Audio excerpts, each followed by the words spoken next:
രാജ്യത്തെ വളരെ അപകടകരമായ വംശീയ വിദ്വേഷത്തിലേക്ക്, വർഗീയ വേർതിരിവിലേക്ക്, അപരമത വിദ്വേഷത്തിലേക്ക് നയിച്ചുകൊണ്ടിരിക്കുന്ന ഒരു സാമൂഹിക രാഷ്ട്രീയ അന്തരീക്ഷത്തിലൂടെയാണ് വർത്തമാനകാല ഇന്ത്യ കടന്നുപോയിക്കൊണ്ടിരിക്കുന്നത്. നമുക്കറിയാം, നരേന്ദ്രമോദി സർക്കാർ അധികാരത്തിൽ കയറിയത് എങ്ങനെയാണ്, RSS ഹിന്ദുത്വ ശക്തികൾ അധികാരത്തിലേക്ക് വന്നത് എങ്ങനെയാണ്, അവര് സ്വാതന്ത്ര്യ സമരത്തിൽ പങ്കെടുത്ത പാരമ്പര്യം പറഞ്ഞുകൊണ്ടോ, അല്ലെങ്കിൽ ഏതെങ്കിലും ഒരു മൂല്യങ്ങളെ കുറിച്ച് പറഞ്ഞുകൊണ്ടോ, അല്ലെങ്കിൽ ഏതെങ്കിലും ഒരു വികസനത്തെ കുറിച്ച് പറഞ്ഞുകൊണ്ടോ, അല്ലെങ്കിൽ ഏതെങ്കിലും ഒരു പുരോഗതിയെ കുറിച്ച് പറഞ്ഞുകൊണ്ടോ, ഇങ്ങനെ ഒന്നുമായിരുന്നില്ല സംഘപരിവാർ സർക്കാർ അധികാരത്തിലേക്ക് വന്നത്. സംഘപരിവാർ സർക്കാർ അധികാരത്തിലേക്ക് വന്നത് കലാപങ്ങളിലൂടെയായിരുന്നു, കൊലപാതകങ്ങളിലൂടെയായിരുന്നു, ആക്രമണങ്ങളിലൂടെയായിരുന്നു, അപരമത വിദ്വേഷങ്ങളിലൂടെയായിരുന്നു. അതായത് കലാപങ്ങളും കൊലപാതകങ്ങളും വർഗീയതയും ആക്രമണങ്ങളുമെല്ലാം അധികാരത്തിലേക്കുള്ള ചവിട്ടുപടികളാക്കി മാറ്റിക്കൊണ്ടാണ് ഈ സർക്കാർ അധികാരത്തിലേക്ക് വന്നത്. ഇത് അധികാരത്തിൽ വന്ന് 9 വർഷം പിന്നിടുന്ന ഈ സന്ദർഭത്തിൽ നമ്മൾ മനസ്സിലാക്കേണ്ടതുണ്ട്, ഹിന്ദുത്വത്തിന്റെ പ്രോജക്റ്റ് എന്ന് പറയുന്നത്, ഹിന്ദുത്വത്തിന്റെ പദ്ധതി എന്ന് പറയുന്നത് ഈ 9 വർഷത്തെ ഒരു പദ്ധതിയല്ല, 9 വർഷത്തെ മാത്രം നിലനിൽക്കുന്ന ഒരു പദ്ധതിയല്ല. ഇതിനൊരു ചരിത്രമുണ്ട്. 1923 VD സവർക്കർ ഹിന്ദുത്വ എന്ന് പറയുന്ന ആശയം മുന്നോട്ട് വെച്ചുകൊണ്ട് ഒരു പുസ്തകം രചിക്കുന്നത്. ആ പുസ്തകത്തിന്റെ 1923 മുന്നോട്ട് വെച്ച ഹിന്ദുത്വ എന്ന് പറയുന്ന ആശയത്തിന്റെ പ്രായോഗിക രൂപം 100 വർഷം പിന്നിടുന്ന 2023 നമ്മൾ കാണുകയാണ്. 1923 മുന്നോട്ട് വെച്ച ഹിന്ദുത്വ എന്ന് പറയുന്ന ആശയം ഓരോന്നോരോന്നായി നടപ്പിലാക്കി അധികാരത്തിലേക്ക് എത്തിയിരിക്കുന്നു. 2 രൂപത്തിൽ ഫാഷിസത്തെ, ഹിന്ദുത്വ ശക്തികളെ 2 രൂപത്തിൽ നമുക്ക് കാണുവാൻ സാധിക്കും. 1923 മുതൽ ഉള്ള ഹിന്ദുത്വ ശക്തികൾ എന്ന് പറയുന്നത് അത് അധികാരമില്ലാത്ത ഹിന്ദുത്വമായിരുന്നു. RSS അധികാരമില്ലാത്ത RSS ആയിരുന്നു. സംഘപരിവാർ അധികാരമില്ലാത്ത സംഘപരിവാറായിരുന്നു. അധികാരമില്ലാത്ത സന്ദർഭത്തിൽ RSSന്, ഹിന്ദുത്വ ശക്തികൾക്ക് അവരുടെ അജണ്ടകൾ നടപ്പിലാക്കുന്നതിന് ഒരു ബുദ്ധിമുട്ടുമുണ്ടായിരുന്നില്ല. അധികാരത്തിന്റെ ഒരു പരിമിതി മാത്രമേ ഉണ്ടായിരുന്നുള്ളൂ. അധികാരമില്ലാതെയാണ് ബാബരി മസ്ജിദ് പൊളിച്ചത്. അധികാരമില്ലാത്തപ്പോഴാണ് മഹാത്മാഗാന്ധിയെ കൊന്നത്. അധികാരമില്ലാത്തപ്പോൾ തന്നെയാണ് UP-യിലും ഡൽഹിയിലും നിരവധി സംസ്ഥാനങ്ങളിൽ ആ കലാപങ്ങൾ അഴിച്ചുവിട്ടത്. ഞാൻ പറഞ്ഞു വരുന്നത്, സംഘപരിവാർ ശക്തികൾ അധികാരത്തിലേക്ക് വന്നത് 1923 VD സവർക്കർ മുന്നോട്ട് വെച്ച ഹിന്ദുത്വ എന്ന് പറയുന്ന ആശയത്തിന്റെ തുടർച്ചയായിക്കൊണ്ട് 1925 RSS രൂപീകൃതമാകുന്നത്. 1925 RSS രൂപീകൃതമായതിനു ശേഷം അവരുടെ ഹിന്ദുത്വത്തിന്റെ ഓരോ അജണ്ടകളും ഓരോ പദ്ധതികളും നടപ്പിലാക്കി അധികാരത്തിലേക്ക് എത്തി. അധികാരത്തിലേക്ക് എത്തുന്നതിന് ഉപയോഗിച്ച വഴികളെന്ന് പറയുന്നത് കലാപങ്ങളുടേതായിരുന്നു. എന്തിനാണ് ബാബരി മസ്ജിദ് എന്തിനാണ് തകർത്തത്? ബാബരി മസ്ജിദ് എന്ന് പറയുന്നത് അധികാരത്തിലേക്കുള്ള ഒരു ടൂളായിരുന്നു. അധികാരത്തിൽ എത്തിപ്പെടുന്നതിന് വേണ്ടിയിട്ടുള്ള ഒരു രാഷ്ട്രീയ പ്രവർത്തനമായിരുന്നു. നമ്മൾ ഓർക്കുന്നുണ്ടോ, ബാബരി മസ്ജിദ് പൊളിച്ചതിന് ശേഷം എന്താണ് ഓരോ പാർലമെന്റ് തെരഞ്ഞെടുപ്പ് വരുമ്പോഴും സംഘപരിവാർ, BJP, RSS എന്താണ് മുന്നോട്ട് വെച്ചിരുന്നത്? ഞങ്ങൾ അധികാരത്തിൽ കയറുന്നതോടുകൂടി, ഞങ്ങൾ വരുന്നതോടുകൂടി രാമക്ഷേത്രം പണിയും. ഞാൻ പറഞ്ഞല്ലോ, ഹിന്ദുത്വ ശക്തികൾ അധികാരത്തിലേക്ക് വന്നത് ഒരു ധർമ്മത്തെ കുറിച്ച് സംസാരിച്ചുകൊണ്ടോ, അല്ലെങ്കിൽ ഒരു മൂല്യത്തെ കുറിച്ച് സംസാരിച്ചുകൊണ്ടോ, അല്ലെങ്കിൽ ഞങ്ങളാണ് ഇന്ത്യക്ക് സ്വാതന്ത്ര്യം നേടിത്തന്നത് എന്ന് പറഞ്ഞതുകൊണ്ടോ ഒന്നുമല്ല. അധികാരത്തിലേക്ക് വന്നത് കലാപങ്ങളിലൂടെയാണ്. ബാബരി മസ്ജിദ് പൊളിച്ച് ഞങ്ങളിതാ രാമക്ഷേത്രം പണിതു തരാമെന്ന വർഗീയ വിദ്വേഷത്തിലൂടെ, UP-യിലുള്ള നിരവധി കലാപങ്ങളിലൂടെ, ഡൽഹിയിൽ നടത്തിയ നിരവധി കലാപങ്ങളിലൂടെ, ഗുജറാത്തിൽ നടത്തിയ നിരവധി കലാപങ്ങളിലൂടെ, കലാപങ്ങളും കൊലപാതകങ്ങളും രാഷ്ട്രീയ പ്രവർത്തനമാക്കി മാറ്റിയ ഒരാശയമാണ് ഹിന്ദുത്വ എന്ന് പറയുന്നത് കലാപങ്ങളും കൊലപാതകങ്ങളും മാത്രമല്ല. ഒരുപക്ഷെ നിങ്ങൾ വി.ഡി. സവർക്കറുടെ ഹിന്ദുത്വ എന്ന് പറയുന്ന പുസ്തകം പരതിയാൽ അതിൽ നിങ്ങൾക്ക് കാണുവാൻ സാധിക്കും, ബലാത്സംഗത്തെ പോലും ഒരു രാഷ്ട്രീയ പ്രവർത്തനമായിട്ട് അവതരിപ്പിക്കുന്ന ഒരാശയമാണ് ഹിന്ദുത്വം എന്ന് പറയുന്നത്. അതായത് വി.ഡി. സവർക്കർ അദ്ദേഹത്തിന്റെ പുസ്തകത്തിൽ വളരെ വ്യക്തമായി പറയുന്ന ഒരു കാര്യമുണ്ട്. ഈ രാജ്യം എന്ന് പറയുന്നത്, ഇന്ത്യ എന്ന് പറയുന്നത്, ഇന്ത്യയെ പുണ്യഭൂമിയും പിതൃഭൂമിയും ആയി അംഗീകരിക്കുക ഈ രാജ്യത്തെ ബ്രാഹ്മണ്യ വരേണ്യവർഗം മാത്രമാണ്. ആ ബ്രാഹ്മണ വരേണ്യവർഗം മാത്രമേ ഇവിടെ ജീവിക്കാൻ അർഹതയുള്ളൂ. ബാക്കിയുള്ള മുഴുവൻ മനുഷ്യരും, ഈ രാജ്യത്തെ ദലിതർ, ഈ രാജ്യത്തെ ആദിവാസികൾ, ഈ രാജ്യത്തെ മുസ്ലിങ്ങൾ, ഈ രാജ്യത്തെ ക്രിസ്ത്യാനികൾ, ഈ രാജ്യത്തെ എല്ലാ മതന്യൂനപക്ഷങ്ങളും, ഇവിടെയുള്ള എല്ലാവരും RSSന്റെ ഹിന്ദുത്വ അജണ്ടയ്ക്ക് കീഴിൽ രണ്ടാം കിട പൗരന്മാരായി ജീവിക്കണം, രണ്ടാം കിട പൗരന്മാരായി ജീവിക്കണം. ആരെങ്കിലും ഇങ്ങനെ ഈ രണ്ടാം കിട പൗരന്മാരായി ജീവിക്കാൻ സന്നദ്ധരല്ലെങ്കിൽ അവരുടെ ദലിതരായ സ്ത്രീകളുടെ, മുസ്ലിങ്ങളായ സ്ത്രീകളുടെ അവരെ നിങ്ങൾ ബലാത്സംഗം ചെയ്ത് അതിൽ കുട്ടികളെ ഉണ്ടാക്കണം. ആ കുട്ടികളെ ഹിന്ദുത്വ രാഷ്ട്രത്തിന്റെ ഭാഗമാക്കണമെന്ന് പറയുന്ന, അതായത് ബലാത്സംഗത്തെ ഒരു രാഷ്ട്രീയ പ്രവർത്തനമായി അവതരിപ്പിക്കുന്ന, കലാപങ്ങളെ ഒരു രാഷ്ട്രീയ പ്രവർത്തനമായിട്ട് അവതരിപ്പിക്കുന്ന, കൊലപാതകങ്ങളെ ഒരു രാഷ്ട്രീയ പ്രവർത്തനമായിട്ട് അവതരിപ്പിക്കുന്ന, അങ്ങനെ കലാപങ്ങളും കൊലപാതകങ്ങളും ബലാത്സംഗങ്ങളും അപരമത വിദ്വേഷവുമെല്ലാം അധികാരത്തിലേക്കുള്ള ചവിട്ടുപടികളായി ഉപയോഗപ്പെടുത്തിക്കൊണ്ടിരിക്കുന്നു. നമുക്കറിയാം എന്തിനാണ് രാഷ്ട്രപിതാവായ മഹാത്മാഗാന്ധിയെ സംഘപരിവാർ കൊന്നുതള്ളിയത്.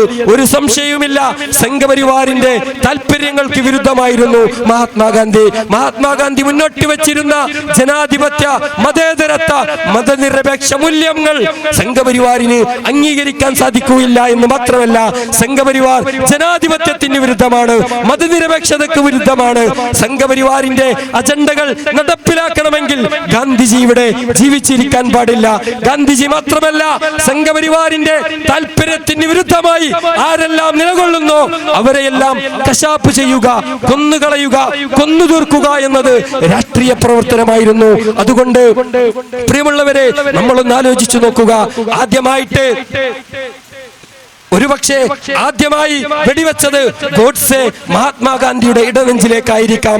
പക്ഷേ മഹാത്മാഗാന്ധിയുടെ ഇടനെഞ്ചിലേക്ക് വെടിയുണ്ടു എന്ന് കരുതി RSS വെടിവെക്കുക എന്ന, ആളെ കൊല്ലുക എന്ന രാഷ്ട്രീയ പ്രവർത്തനം അവസാനിപ്പിച്ചില്ല.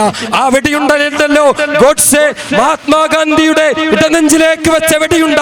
ആ വെടിയുണ്ട ഗാന്ധിയുടെ ഇടനെഞ്ചിലൂടെ, ഗോവിന്ദ ബൻസാരയിലൂടെ, നരേന്ദ്ര ദാബോൽക്കറിലൂടെ, MM കൽബുർഗിയിലൂടെ, ഗോവിന്ദ ബൻസാരയിലൂടെ, ഗൗരി ലങ്കേഷിലൂടെ പുതിയ നെഞ്ചകങ്ങൾ പിളർത്തി RSSന്റെ ആ വെടിയുണ്ട ഇന്നും സഞ്ചരിച്ചു കൊണ്ടിരിക്കുകയാണ്. ഒരുപക്ഷെ ഗാന്ധിയെ വെടിവെച്ചത് ഗോഡ്സെയാണെങ്കിൽ ഗോഡ്സെയുടെ സ്ഥാനത്ത് ആള് മാറി മാറി വരുന്നേ എന്നേ വ്യത്യാസമുള്ളൂ. വെടിയുണ്ടക്ക് ഒരു മാറ്റവുമില്ല. കൊലപാതകം എന്ന് പറയുന്ന രാഷ്ട്രീയ പ്രവർത്തനത്തിന് ഒരു മാറ്റവുമില്ല. കൊലപാതകം രാഷ്ട്രീയ പ്രവർത്തനമായി സ്വീകരിച്ചുകൊണ്ട്, ബലാത്സംഗം രാഷ്ട്രീയ പ്രവർത്തനമായി സ്വീകരിച്ചുകൊണ്ട്, കലാപങ്ങൾ രാഷ്ട്രീയ പ്രവർത്തനമായി സ്വീകരിച്ചുകൊണ്ടാണ് ഇവർ അധികാരത്തിലേക്ക് വന്നത്. എന്താണ് അധികാരത്തിൽ കയറിയതിന് ശേഷമുള്ള മാറ്റങ്ങൾ എന്താണ്? നിങ്ങളൊന്ന് പരിശോധിച്ചു നോക്കുക. അധികാരമില്ലാത്ത RSS ബാബരി മസ്ജിദ് പൊളിച്ചെങ്കിൽ, അധികാരമില്ലാത്ത സംഘപരിവാർ, അധികാരമില്ലാത്ത ഹിന്ദുത്വം ബാബരി മസ്ജിദ് പൊളിച്ചെങ്കിൽ, അധികാരമുള്ള ഹിന്ദുത്വം ബാബരി മസ്ജിദ് പൊളിച്ചതിന് നിയമപ്രാബല്യം നൽകുകയാണ് ചെയ്തത്. ബാബരി മസ്ജിദ് പൊളിച്ച സ്ഥലത്ത് രാമക്ഷേത്രം പണിയണമെന്നാണ് തീരുമാനിച്ചത്. അതായത് അധികാരമില്ലാത്ത സംഘപരിവാർ ഒരു മസ്ജിദ് പൊളിക്കുകയും അധികാരമുള്ള സംഘപരിവാർ പൊളിച്ചതിനെ നിയമവൽക്കരിക്കുകയും ചെയ്തു എന്നതാണ് നമ്മൾ കാണുന്നത്. ഞാൻ പറഞ്ഞു വരുന്നത്, ഈ രാജ്യത്തെ മുഴുവൻ സംവിധാനങ്ങളും ഈ അർത്ഥത്തിൽ മുന്നോട്ട് പോയിക്കൊണ്ടിരിക്കുകയാണ്. എല്ലാ മേഖലയെയും, ഈ രാജ്യത്തെ നിയമ സംവിധാനങ്ങളെ, ഈ രാജ്യത്തെ വിദ്യാഭ്യാസ സമ്പ്രദായങ്ങളെ, ഈ രാജ്യത്തെ ജുഡീഷ്യറിയെ, എല്ലാ മേഖലയെയും സംഘപരിവാർ ഹിന്ദുത്വവൽക്കരിച്ചു കൊണ്ടിരിക്കുന്നു. സംഘപരിവാർ ഹിന്ദുത്വവൽക്കരിച്ചു കൊണ്ടിരിക്കുന്നു എന്ന് മാത്രമല്ല, അതിനുവേണ്ടി മറുഭാഗത്ത് പ്രതിപക്ഷമായി കൊണ്ട് ഒരപരനെ സൃഷ്ടിച്ചുകൊണ്ടിരിക്കുന്നു. ഇന്ത്യ രാജ്യത്ത് അവർ പല സംസ്ഥാനങ്ങളിലും പല അപരന്മാരെയാണ് സൃഷ്ടിച്ചുകൊണ്ടിരിക്കുന്നത്. ഒരു ഭാഗത്ത് മുസ്ലിങ്ങളാണ് ഇരകൾ, മറ്റൊരു ഭാഗത്ത് ആദിവാസികൾ ഇരകളാക്കപ്പെടുന്നു, ചില ഭാഗങ്ങളിൽ ദലിതർ ഇരയാക്കപ്പെടുന്നു. മണിപ്പൂരിൽ നമ്മൾ കണ്ടു, മണിപ്പൂരിൽ ഇരയാക്കപ്പെട്ടത് ക്രിസ്ത്യാനികളാണ്. സംഘപരിവാർ എന്ന് പറയുന്നത് വംശീയ ഉന്മൂലനം അജണ്ടയാക്കി മുന്നേറുന്നവരാണ്. അവർക്ക് മുസ്ലിമെന്നോ ക്രിസ്ത്യാനിയെന്നോ അല്ലെങ്കിൽ കമ്മ്യൂണിസ്റ്റ് എന്നോ ദലിതനെന്നോ ഈഴവനെന്നോ എന്നൊന്നും വ്യത്യാസമില്ല. അജണ്ടകൾ ഓരോന്നോരോന്നായി നടപ്പിലാക്കിക്കൊണ്ടിരിക്കും. എന്റെ ശബ്ദം ശ്രവിക്കുന്ന ഹൈന്ദവ സഹോദരങ്ങളുണ്ടെങ്കിൽ അവരോട് ഒരു കാര്യം സൂചിപ്പിക്കാൻ ഞാൻ ആഗ്രഹിക്കുകയാണ്. ഒരുപക്ഷെ ഹിന്ദുത്വ എന്ന് കേൾക്കുമ്പോൾ ഇതെന്തോ ഹിന്ദു മതത്തെ കുറിച്ചാണ് എന്ന് ആരും തെറ്റിദ്ധരിക്കേണ്ടതില്ല. ഹിന്ദു മതം എന്ന് പറയുന്നത് ആയിരക്കണക്കിന് വർഷങ്ങളുടെ പഴക്കമുള്ള പാരമ്പര്യമുള്ള അനവധി നിരവധി ആചാരങ്ങളും അനുഷ്ഠാനങ്ങളും അനവധി നിരവധി വേദങ്ങളും വേദപുസ്തകങ്ങളും വേദഗ്രന്ഥങ്ങളും അനവധി നിരവധി നവോത്ഥാന നായകന്മാരും പരിഷ്കർത്താക്കളും ഒക്കെ കടന്നുപോയിട്ടുള്ള ഒരാശയമാണ് ഹിന്ദുമതം എന്ന് പറയുന്നത്. ഹിന്ദുമതം വേറെയാണ്, ഹിന്ദുത്വ വേറെയാണ്. ഹിന്ദുത്വ എന്ന് പറയുന്നത് ഈ രാജ്യത്തിന് തന്നെ അപകടകരമാണ്. ഇന്ത്യയുടെ ജനാധിപത്യ മതേതരത്വ മൂല്യങ്ങൾക്ക് അത് വെല്ലുവിളിയാണ്. ഇന്ത്യ എന്ന് പറയുന്നത് അനവധി നിരവധി മതങ്ങളുള്ള, അനവധി നിരവധി സംസ്കാരങ്ങളുള്ള, അനവധി നിരവധി വർണ്ണങ്ങളുള്ള, വൈവിധ്യങ്ങളെ ഉൾക്കൊള്ളുന്ന ഒരു രാജ്യമാണ് ഇന്ത്യ എന്ന് പറയുന്നത്. ഈ രാജ്യത്ത് ഒരു വൈവിധ്യങ്ങളും പാടില്ല. ഒരേ ഒരു ഭാഷ സംസാരിക്കുന്ന, ഒരു വസ്ത്രം മാത്രം ധരിക്കുന്ന, ഒരു തരം ഭക്ഷണം മാത്രം കഴിക്കുന്ന ഒരൊറ്റ വിഭാഗം ഇവിടെ ജീവിച്ചാൽ മതി എന്ന ഒരേകശിലാ സംവിധാനത്തിലേക്ക് രാജ്യത്തെ കൊണ്ടുപോകുന്നു. അതിനുള്ളതാണ് ഏക സിവിൽ കോഡ്. ഏക സിവിൽ കോഡ് ഒരിക്കലും മുസ്ലിങ്ങളെ മാത്രം ലക്ഷ്യം വെച്ചുകൊണ്ടുള്ളതല്ല. പൗരത്വ ബില്ല് മുസ്ലിങ്ങളെ മാത്രം ലക്ഷ്യം വെച്ചുകൊണ്ടുള്ളതല്ല. ഇതിലൂടെ ലക്ഷ്യം വെക്കുന്നത് ഒരു പറ്റം വരേണ്യ ബ്രാഹ്മണിക്കൽ രാജ്യത്തെ നിർമ്മിച്ചെടുക്കുക എന്നുള്ളത് മാത്രമാണ്. അത് നിർമ്മിച്ചെടുക്കാൻ വംശീയതയാണ് അജണ്ടയായി സ്വീകരിച്ചിരിക്കുന്നത്. പ്രിയമുള്ളവരെ, വംശീയ ഉന്മൂലനം അജണ്ടയാക്കിക്കൊണ്ട് എത്ര കൊലപാതകങ്ങളാണ് നമ്മൾ ഈ നിരന്തരം കേട്ടുകൊണ്ടിരിക്കുന്നത്. പശുവിന്റെ പേരിൽ, ബീഫിന്റെ പേരിൽ, വസ്ത്രത്തിന്റെ പേരിൽ, പല പേരുകളിലായിട്ട്, ജയ് ശ്രീരാം വിളിക്കാത്തതിന്റെ പേരിൽ പല പേരുകളിലായിട്ട് ഇവിടെ അപരനെ സൃഷ്ടിക്കുകയും അവനെ കൊന്നൊടുക്കിക്കൊണ്ടിരിക്കുകയും ചെയ്യുന്നു. പ്രിയമുള്ളവരെ, നമ്മൾ നിൽക്കുന്നത് എവിടെയാണ്? നമ്മൾ നിൽക്കുന്നത് കേരളത്തിലാണ്. കേരളത്തിലും ഈ മതവിദ്വേഷം, കേരളത്തിലും ഈ വംശീയത, കേരളത്തിലും ഈ ഇസ്ലാമോഫോബിയ വേരു. നിങ്ങൾ അറിയേണ്ടതുണ്ട്, സംഘപരിവാർ ഉൽപ്പാദിപ്പിച്ചുകൊണ്ടിരിക്കുന്ന, സംഘപരിവാർ ഒരു ഭാഗത്തെ അപരനെ സൃഷ്ടിക്കുന്നത് അവൻ പ്രശ്നക്കാരനാണ്. അവന്റെ തൊപ്പിയുണ്ടല്ലോ, അവന്റെ താടിയുണ്ടല്ലോ, അവളുടെ പർദ്ദയുണ്ടല്ലോ, അവളുടെ തലയിലെ തട്ടമുണ്ടല്ലോ, ഇത് പ്രശ്നമാണ് എന്ന് സംഘപരിവാർ പറഞ്ഞ് പഠിപ്പിക്കുകയും അതിലേക്ക് നമ്മുടെ നാട് പോവുകയും ചെയ്തുകൊണ്ടിരിക്കുന്നു. പ്രിയമുള്ളവരെ, നിങ്ങൾ അറിയേണ്ടതുണ്ട്, നമ്മുടെ ഈ കേരളത്തിലെ കോട്ടയം ജില്ലയിൽ ഈരാറ്റുപേട്ട എന്ന് പറയുന്ന ഒരു സ്ഥലത്ത്, അവിടെ ഒരു പോലീസിന്റെ അധീനതയിലുള്ള കുറച്ച് ഭൂമി സർക്കാരിന്റെ റവന്യൂ ഡിപ്പാർട്ട്മെന്റിന് കൈമാറുന്നതുമായി ബന്ധപ്പെട്ടുകൊണ്ട് പോലീസിനോടൊരു റിപ്പോർട്ട് ചോദിച്ചു. കോട്ടയം ജില്ലയുടെ ചുമതലയുള്ള, ഈരാറ്റുപേട്ട പ്രദേശത്തിന്റെ ചുമതലയുള്ള SP കൊടുത്ത റിപ്പോർട്ട് എന്താണെന്ന് അറിയുമോ? ഈരാറ്റുപേട്ട എന്ന് പറയുന്നത് മുസ്ലിങ്ങൾ തിങ്ങി താമസിക്കുന്ന ഒരു പ്രദേശമാണ്, പ്രശ്നബാധിത പ്രദേശമാണ്. അവിടെ കലാപങ്ങളും മറ്റുമൊക്കെ ഉണ്ടാകാൻ വർഗീയവാദികളൊക്കെയുള്ള സ്ഥലമാണ്. അതുകൊണ്ട് പോലീസിന്റെ അധീനതയിലുള്ള ഭൂമി റവന്യൂ ഡിപ്പാർട്ട്മെന്റിന് വിട്ടുനൽകേണ്ടതില്ല. അത് പോലീസിന് തന്നെ ആവശ്യമുണ്ട് എന്ന് പുസ്തകത്തിൽ എഴുതിവെച്ച, റിപ്പോർട്ട് എഴുതിവെച്ച ഒരു SP ഉള്ള സംസ്ഥാനമാണ് കേരളം എന്ന് പറയുന്നത്. ഞാൻ പറയുന്നത്, ഈ വിദ്വേഷം, ഈ മുസ്ലിങ്ങളോടുള്ള വിദ്വേഷമുണ്ടല്ലോ, ഈ വംശീയ കാഴ്ചപ്പാടുണ്ടല്ലോ, ഈ ഇസ്ലാമോഫോബിയ ഉണ്ടല്ലോ, അത് കേരളത്തിലും വേരൂന്നിയിട്ടുണ്ട്. ഇന്ത്യയുടെ വ്യത്യസ്ത സംസ്ഥാനങ്ങളിൽ നിന്ന് നമ്മൾ എന്താണ് കണ്ടുകൊണ്ടിരിക്കുന്നത്? യുപിയിലെ മുസാഫറ നഗറിൽ നമ്മൾ കണ്ട ഒരു കാഴ്ച എന്താണ്? അതായത് വെറും 2ാം ക്ലാസ്സിൽ മാത്രം പഠിക്കുന്ന ഒരു കുട്ടി, 2ാം ക്ലാസ്സിൽ പഠിക്കുന്ന കുട്ടിയെ ക്ലാസിന്റെ മുന്നിലേക്ക് കൊണ്ടുവന്ന് നിർത്തുന്നു. എന്നിട്ട് ടീച്ചർ മറ്റുള്ള എല്ലാ കുട്ടികളോടും പറയുന്നു, ഇവന്റെ മുഖത്തേക്ക് അടിക്കണമെന്ന്. ഇന്ന് എന്റെ കൂടെ, എന്റെ ബെഞ്ചിലിരിക്കുന്ന എന്റെ പ്രിയ സുഹൃത്താണല്ലോ, എന്റെ കളിക്കൂട്ടുകാരനാണല്ലോ എന്ന് കരുതി ചില കുട്ടികൾ ടീച്ചർ പറഞ്ഞത് കാരണം മെല്ലെ അടിക്കുന്നു. അപ്പോ ടീച്ചർ മെല്ലെ അടിച്ച കുട്ടിയോട് പറയുന്നു, എന്താടാ നീ ഊക്കത്തിൽ കൂടുതൽ ശക്തിയോടുകൂടി അവന്റെ മുഖത്ത് എന്താണ് അടിക്കാത്തത് എന്ന് ചോദിക്കുന്നു. അങ്ങനെ മറ്റു മതസ്ഥരായ കുട്ടികളെ കൊണ്ട്, 2ാം ക്ലാസ്സിൽ പഠിക്കുന്ന ഇതര മതസ്ഥരായ കുട്ടികളെ കൊണ്ട് മുസ്ലിം കുട്ടിയുടെ മുഖത്തടിച്ചുകൊണ്ട് ചെറുപ്രായത്തിൽ തന്നെ, കുട്ടികളായിരിക്കുന്ന പ്രായത്തിൽ തന്നെ ഇവരുടെ ഹൃദയത്തിനകത്ത്, ഇവരുടെ മസ്തിഷ്കത്തിനകത്ത് മുസ്ലിം വിദ്വേഷം, അപരമത വിദ്വേഷം കുത്തിക്കയറ്റുന്നു. ഈ മുസ്ലിം വിദ്വേഷമുണ്ടല്ലോ, ഈ വംശീയ കാഴ്ചപ്പാടുണ്ടല്ലോ, ഇത് എല്ലായിടത്തും പരന്നിരിക്കുന്നു. ഇത് എല്ലായിടത്തും പരന്നിരിക്കുന്നു. നമ്മൾ കാണേണ്ട നമ്മുടെ നിയമങ്ങളെല്ലാം ചുട്ടെടുക്കുന്ന പാർലമെന്റിന്റെ അവസ്ഥ എന്താണ്? ഈ രാജ്യത്ത് മുസ്ലിങ്ങൾക്ക് സംരക്ഷണം കിട്ടേണ്ട ഒരിടവും ഇല്ല എന്ന് പാർലമെന്റ് പോലും തെളിയിച്ചുകൊണ്ടിരിക്കുന്നു. നിങ്ങൾ കേട്ടതല്ലേ ഡാനിഷ് അലി എന്ന് പറയുന്ന MP-യെ കുറിച്ച്? ഡാനിഷ് അലി എന്ന് പറയുന്നത് ഒരു പാർലമെന്റ് മെമ്പറാണ്. ആ പാർലമെന്റ് മെമ്പറോട് പാർലമെന്റിനകത്ത് വെച്ച് BJP-യുടെ ഒരു MP, രമേശ് എന്ന് പേരുള്ള കൂട്ടപ്പേര് വരുന്ന ഒരു MP എഴുന്നേറ്റ് നിന്ന് പറയുന്നു, ഡാനിഷ് അലിയോട് നിങ്ങൾ തീവ്രവാദിയാണ്, നിങ്ങൾ വർഗീയവാദിയാണ്, നിങ്ങളെ എടുത്തെറിയണം, നിങ്ങൾ ചോലാകരണം ചെയ്തവനാണ്, അതായത് സുന്നത്ത് കല്യാണം കഴിച്ചവനാണ് എന്ന് എവിടെയാണ് പറയുന്നത്? പാർലമെന്റിനകത്താണ് പറയുന്നത്. പ്രിയമുള്ളവരെ, വംശീയത പാർലമെന്റ് മുതൽ പഞ്ചായത്ത് വരെ, വംശീയത എല്ലായിടങ്ങളിലും പരന്ന വ്യാപിച്ച മുസ്ലിങ്ങളെ അപരനായി ചിത്രീകരിക്കാൻ ഇനി ഒരിടവും ബാക്കിയില്ല.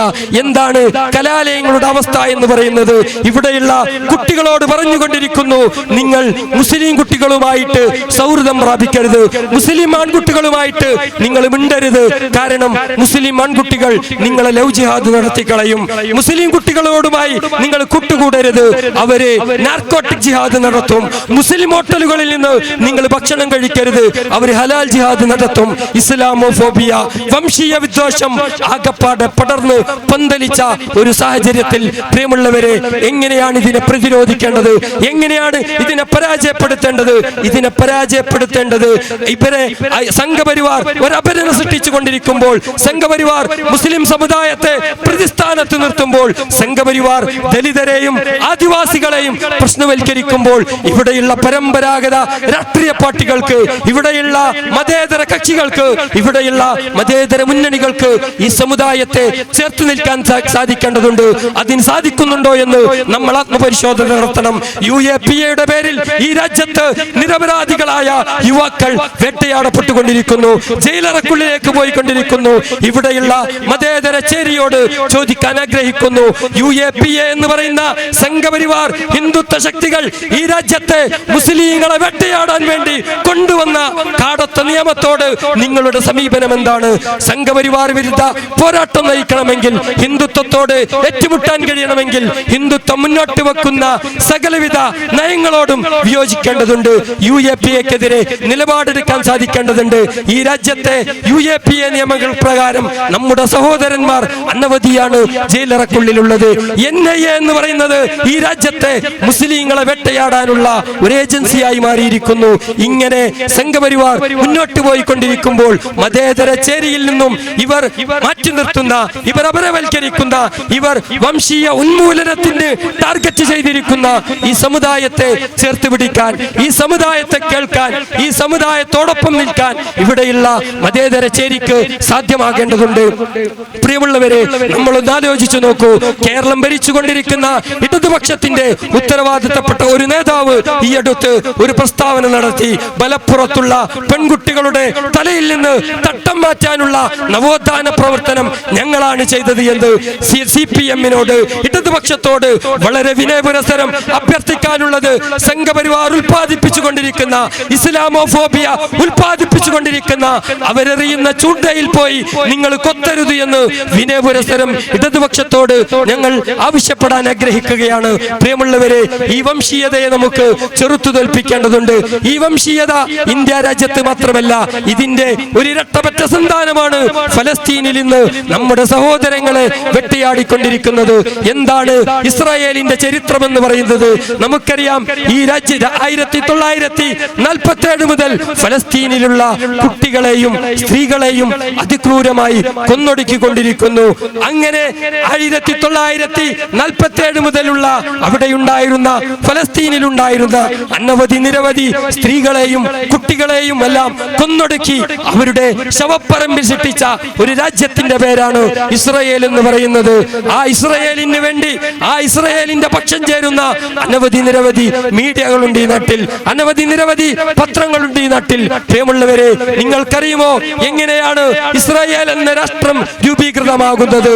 1947 മുമ്പ് ലോകത്തിന്റെ വ്യത്യസ്ത ഭാഗങ്ങളിൽ നിന്ന് യുദ്ധങ്ങളിലൂടെ, കലാപങ്ങളിലൂടെ, പലായനം ചെയ്യപ്പെട്ട അഭയാർത്ഥികൾക്ക് അഭയം നൽകിയ രാജ്യമാണ് ഫലസ്തീൻ എന്ന് പറയുന്നത്. ആ ഫലസ്തീനിൽ അഭയം നൽകിയെന്ന ഒരൊറ്റ തെറ്റാണ് അവർ ചെയ്തത്. പിന്നീട് എന്താണ് സംഭവിക്കുന്നത്?